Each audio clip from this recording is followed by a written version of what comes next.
40 CCTV வச்சிருக்கோம், 40 walkie talkie வச்சிருக்கோம், 20 ambulance வச்சிருக்கோம், தண்ணி லாரி வச்சிருக்கோம், ஃபயர் இன்ஜின் வச்சிருக்கோம், 2 கக்கூஸ் கட்டி வச்சிருக்கோம், இதெல்லாம் வச்சிருக்கோம் அப்படின்னு. எதுக்கு?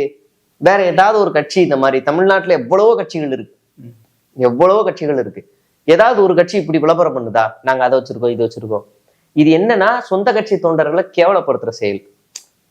வேலி கட்ட போறோம், முள்வேலி கட்ட போறோம், தகரம் வைக்கிறோம், மரத்தை வெட்டுறோம், இதெல்லாம் சொந்த. நீ எல்லாம் இவங்கெல்லாம் அடக்க முடியாது, இவங்கெல்லாம் இப்படிலாம் பண்ணாதான் இவங்களை கட்டுக்குள்ள வச்சுக்க முடியும், பாதுகாப்பா வச்சுக்க முடியும் அப்படிங்கிற மாதிரி இருக்கு. இந்த ஸ்கூல் பசங்களை கிஷிந்தா கூட்டு போனா என்ன பண்ணுவாங்க அப்படின்னா, கையை பிடிச்சுக்கோ, கையை விட்டா அடிப்பேன், கையை பிடிச்சுக்கோ, லைனா போ, உட்காரு, ஒன்னா எல்லாம் உட்காரு அப்படின்னு ஸ்ட்ரிக்டா மிஸ் கூப்பிட்டே போவாங்க.